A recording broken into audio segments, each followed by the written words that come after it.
हाँ बादल भैया, आपको क्या बताऊं मैं। हमारे जंगल में सूखे का समय चल रहा है, जिसकी वजह से तमाम पक्षी बहुत परेशान हैं। हमें कहीं भी कोई दाना नहीं मिल पा रहा, जिसकी वजह से तमाम पक्षी वो तो अपनी जान से ही हाथ धो बैठे हैं, जिसकी वजह से अरे अरे बादल भैया, ये आप मुझे कहाँ पर ले आए हैं? यहाँ पर तो बहुत वीराना है और आपने कहा था कि वो बादल वहां से गायब हो जाता है। मैं तुम्हें बजाय अपना ताज देने के तुम्हारे पंख तोड़कर तुम्हें जमीन पर फेंक दूंगी।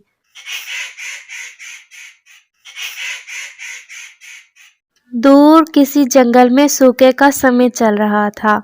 सूखे के समय की वजह से तमाम पक्षी बहुत परेशान रहा करते थे, क्योंकि उन्हें कहीं भी कोई दाना नहीं मिल पा रहा था और ना ही पीने के लिए कोई पानी। स्वीटी आपी, जंगल में सूखे की वजह से तमाम पक्षी बहुत परेशान हैं। हाँ कौवे भैया, मुझे मालूम है, लेकिन ऐसे हालात में हम कर भी क्या सकते हैं सिवाय दाना ढूंढने के। और ऐसे ही जंगल में तमाम पक्षी दाने की तलाश में इधर उधर घूम फिर रहे थे और स्वीटी चिड़िया भी दाना की तलाश में बाहर उड़ती है। जैसे ही स्वीटी चिड़िया एक लंबी उड़ान लेती है तो रास्ते में उसे एक बादल मिल जाता है। प्यारे दोस्तों, क्या आपने मुझे सब्सक्राइब कर लिया है? और घंटी के आइकन को दबाना बिल्कुल मत भूलिएगा। अरे अरे नन्ही चिड़िया, कहाँ घूम रही हो?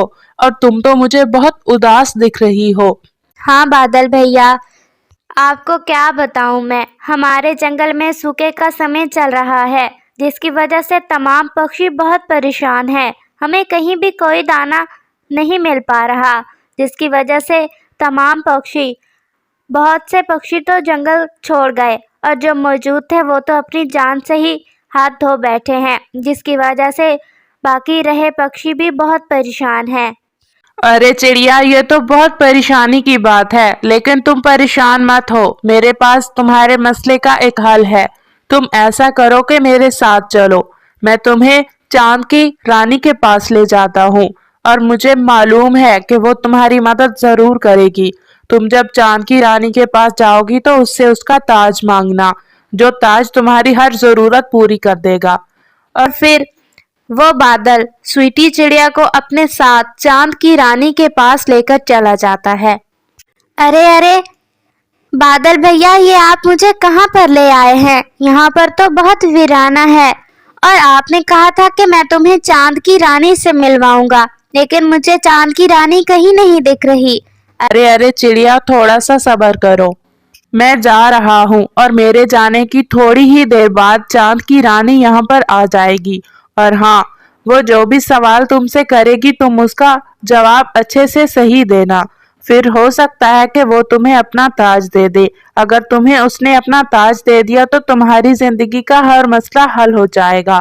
ऐसा कहते हुए वो बादल वहां से गायब हो जाता है। जैसे ही वो बादल वहां से चला जाता है तो थोड़ी ही देर के बाद स्वीटी चिड़िया के पास चांद की रानी आ जाती है। हाँ हाँ, कहो नन्ही चिड़िया, क्या कहना चाहती हो तुम? चांद की रानी जी, हमारे जंगल में सूखे का समय चल रहा है और मैं आपके पास आई हूँ। मुझे बादल भैया लाए थे आपके पास और उन्होंने कहा था कि आप मेरी हर मुश्किल का हल देंगी मुझे। उन्होंने मुझे कहा था कि मैं आपसे कुछ मांगूं। क्या क्या मांगना चाहती हो तुम? चांद की रानी जी, मुझे आपका ताज चाहिए। क्या? ये तुम क्या कह रही हो? मैं तुम्हें अपना ताज हरगिज नहीं दूंगी। चलो निकल जाओ यहाँ से। कहाँ कहाँ से आ जाते हैं। चांद की रानी जी, मुझ पे रहम कीजिए। मैं बहुत मजबूर होकर आपके पास आई हूँ। हमारे जंगल के बहुत से पक्षी कुछ तो अपनी जान ही गंवा बैठे हैं भूख की वजह से, और बाकी बहुत से पक्षी हमारे जंगल से भाग गए हैं भूख की वजह से। हम बहुत परेशान हैं, हमारी मदद कीजिए। ठीक है, अगर तुम इतनी ही मजबूर हो और मेरी मदद चाहती हो तो तुम्हें मेरे 3 सवालों का जवाब देना होगा। जी जी, मैं दूंगी चांद की रानी जी। आप पूछिए, क्या पूछना चाहती हैं?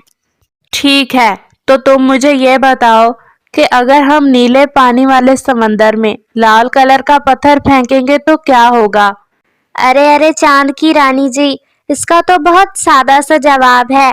जब हम नीले पानी वाले समंदर में लाल पत्थर फेंकेंगे तो वो गीला हो जाएगा।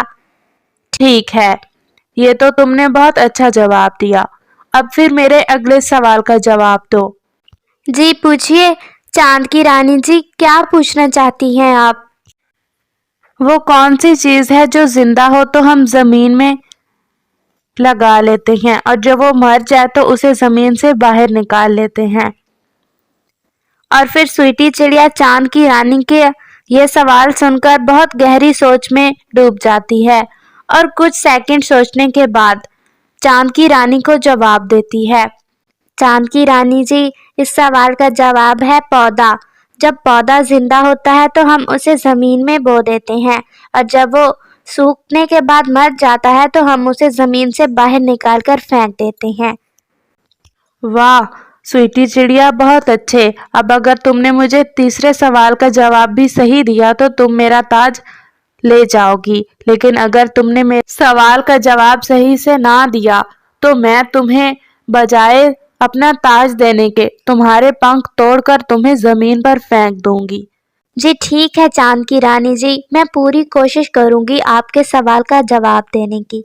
अच्छा, तो मेरा तीसरा सवाल ये है कि वो कौन सी चीज है जो फल भी है और फूल भी? चांद की रानी का ये सवाल सुनने के बाद स्वीटी चिड़िया बहुत परेशान हो जाती है और बहुत गहरी सोच में डूब जाती है। अरे अरे, ये क्या, ये सवाल तो बहुत मुश्किल है। अब मैं क्या करूं? मुझे इसका जवाब नहीं आ रहा कोई भी। अगर मैंने इसका जवाब ना दिया तो चांद की रानी तो मुझे। अब अगर तुमने मुझे इसका जवाब थोड़ी देर और ना दिया तो मैं तुम्हारे पंख तोड़कर तुम्हें जमीन पर फेंक दूंगी। अब तुम्हारे पास थोड़ा सा ही वक्त है, मैं 3 तक गिनूंगी। अगर तुमने मुझे जवाब ना दिया तो तुम फिर सजा पाओगी। और फिर चांद की रानी गिनती गिनने लगती है। 1, 2। अरे अरे चांद की रानी जी रुकिए, मैं आपको जवाब देती हूँ। इसका जवाब है कि गुलाब जामुन। गुलाब फूल और जामुन एक फल का नाम है। गुलाब जामुन फल भी और फूल भी।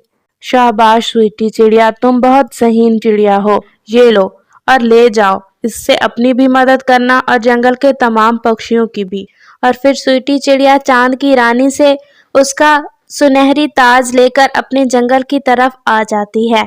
वो जैसे ही ताज लेकर वापस लौटती है तो तमाम पक्षी उसका इंतजार कर रहे होते हैं। स्वीटी चिड़िया तमाम बात तमाम पक्षियों को बता देती है। जंगल के बहुत से पक्षी स्वीटी चिड़िया की यह बात सुनकर बहुत खुश हो जाते हैं। अरे वाह स्वीटी चिड़िया, तुमने तो हमारी मुश्किल का हल कितनी मुश्किलों से ढूंढा है और ये तो बहुत अच्छा हो गया।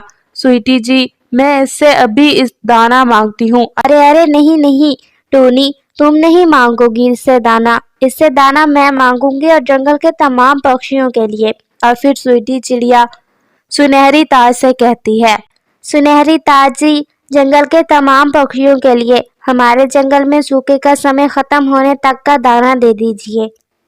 और जंगल के तमाम पक्षी दाना पाकर बहुत खुश होते हैं। और ये सब दूर बैठा एक कालू कौवा देख रहा होता है। कालू कौवा स्वीटी चिड़िया से बहुत जलता था और वो मन ही मन सोच रहा था कि अब उसे भी कुछ ऐसा ही करना होगा जिससे तमाम पक्षी उससे इम्प्रेस हों और उसके मोहताज हों और उससे मदद मांगे।